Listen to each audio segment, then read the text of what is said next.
writes, "This is a book that should make you very angry.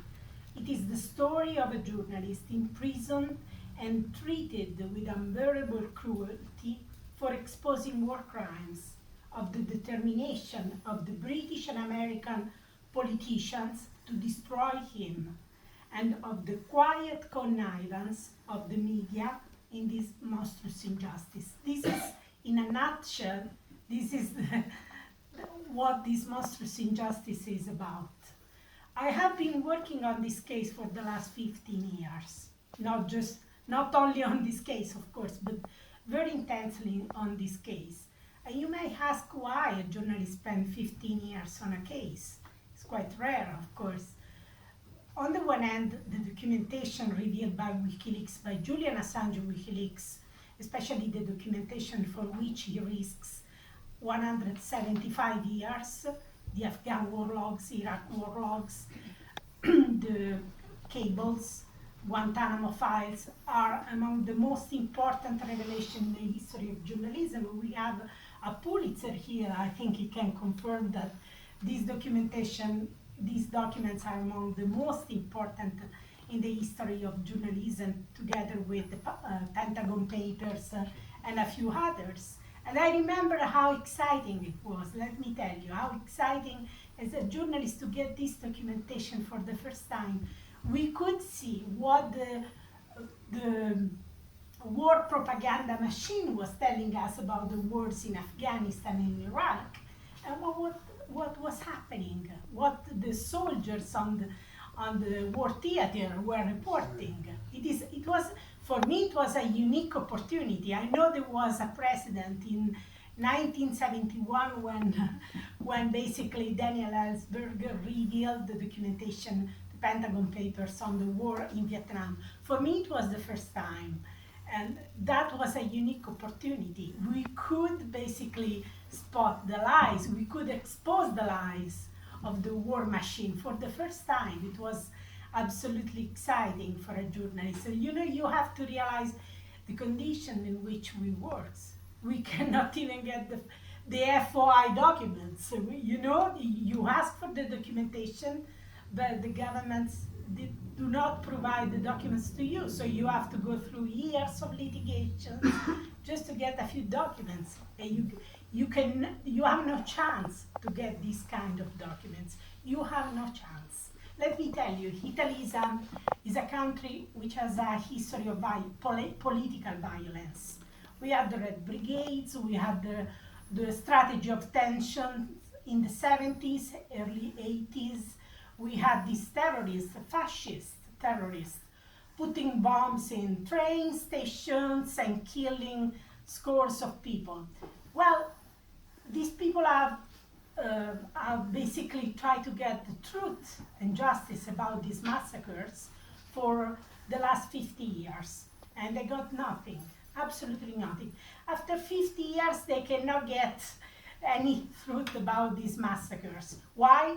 Because behind the scenes, the Italian intelligence services, not all of them, they were not all of them criminals, but there were some elements, really extreme guys on the right who basically provided support, provided help to get these terrorists attacking trains, banks, and killing scores of people.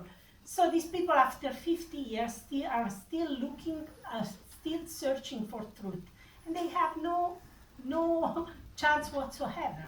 No chance whatsoever. Why? Because state secrecy get abused to cover up this state criminality at the highest level.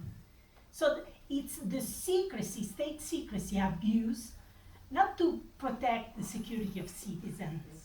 No, we are told all the time that this secrecy is about national security, this secrecy is about protecting the security of citizens, but in most of the case, this state secrecy is completely abused.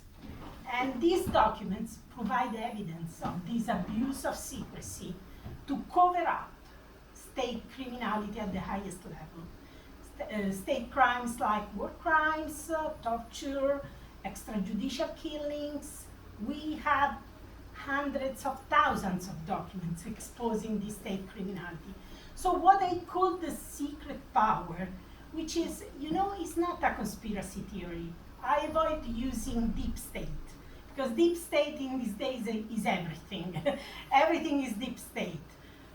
Secret power is the military-industrial complex. You can call military-industrial complex as President Eisenhower was calling it. But it is larger than the army, the arms industry, the secret service is larger. It includes part of the diplomacy, diplomatic people. It includes the big tech, because in these days you cannot fight wars without big tech. In these days we have, for example, the Google workers, the Google technicians, which are basically protesting about the role of Google in Gaza, in killings massively people in Gaza, So the secret power is bigger than the arms industry and the army and the secret services. And what Julian and Wikileaks, because it was not only Julian, but Julian and Wikileaks did, was to expose this military-industrial complex as no media organization have done before. We know that it was not just about publishing secret documents. Many newspapers, many media organizations publish classified documentation. It's a branch of journalism called the national security journalism. But what they did was to expose, to provide billions of people systematic access to classified documents exposing state criminality. And now this power wants him dead. Actually, he's killing him slowly. The important thing, and that's why I have dedicated so many years to this work, and I put together, it took 3 years to write, to put a narrative to all this investigative work. The reason why there is no such large mobilization by the public opinion is that they didn't send killers to kill him. Actually, they planned. In 2017, the CIA, we know that the CIA devised plan to kill or kidnap him. But at the end of the day, they didn't send killers to kill him, as Politkovskaya. It happened with Politkovskaya. So the US and the UK didn't want to appear like in the case of Politkovskaya. So they used the judicial tool. And in addition to this, a demonization campaign, so that Julian has not enjoyed any massive public support for a decade. And that's crucial. When you want to kill someone without using killers, you need to demonize him. You need that the people think he's a bad guy. He put people at risk. They say the US government is telling us, oh, we are not putting him in prison for journalism, but rather because he put lives at risk. But after 14 years, these documents were published. They cannot mention a single person killed or kidnapped due to this publication. And imagine if they had any evidence. It was, take the Obama administration. It was not the Obama administration who charged him. It was the Trump administration. But the Obama administration put Julian and Wikileaks under investigation for 8 years. Now imagine if they had evidence, if the Obama administration had evidence of someone killed or injured due to this publication. Do you think they wouldn't have charged him? Of course they would have, of course. But the Obama administration did not charge him. So it means that they did not have such evidence about the damage, about the people put at risk, the people injured, the people killed. they haven't been able to mention, to bring a single example. So this was part of the demonization campaign. As the rape case, it was part of the demonization campaign. So that people has no empathy. People has no, do not want to support him. He's a bad guy who is violent with women. He is a rapist. So the demonization campaign is one of the reasons why for over a decade, now it's different. Now people, unfortunately, it took the charges. It took, it took the 175 years sentence risk for people realize, it was about the documents. Now, at the end of the day, it was about the documents. It was not about rape, the rape that never was. It was not about the Russia. Russia has done absolutely nothing for Julian. It was not about Trump. Trump was the guy, he's the guy who basically charged him. So it is about his journalistic work. Ewen and I published the very same revelations. We published the Guardian published the same revelations. I published the same revelations since 2009 for basically over a decade.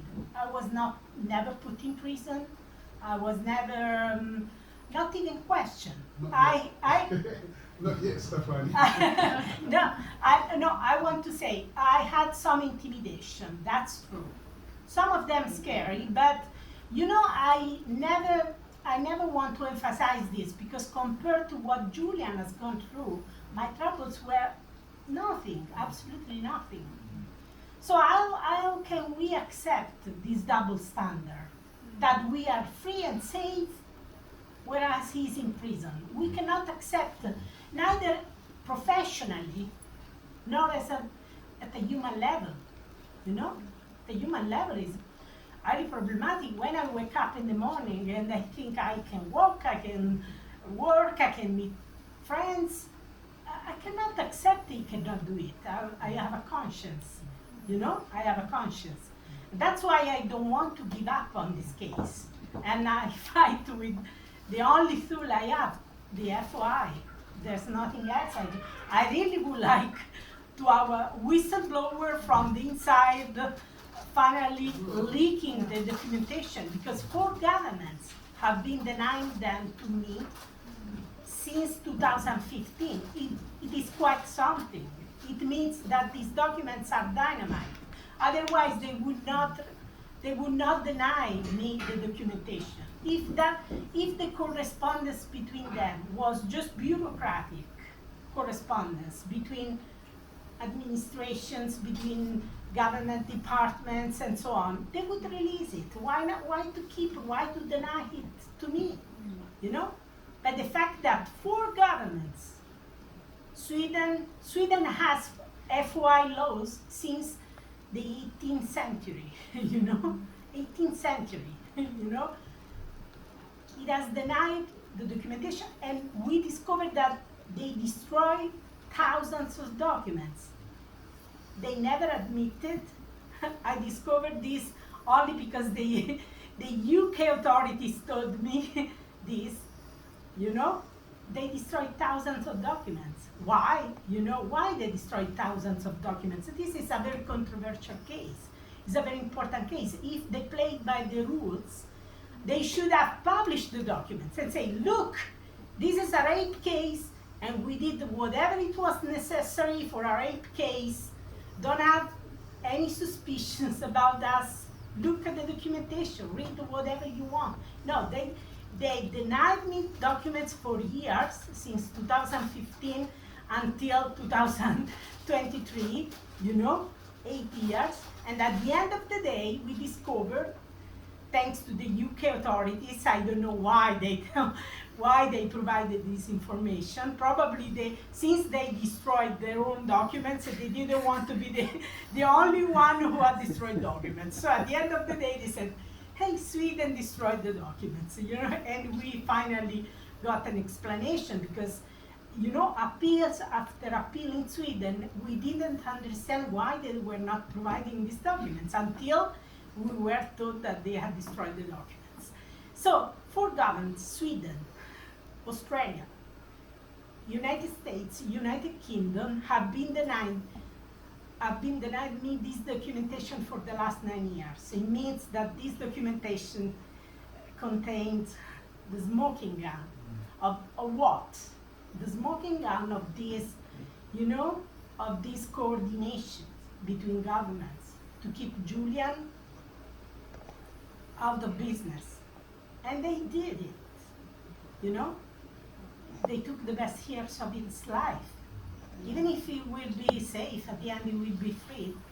And no one will give back the best years of his life. He was 39 when he published these documents.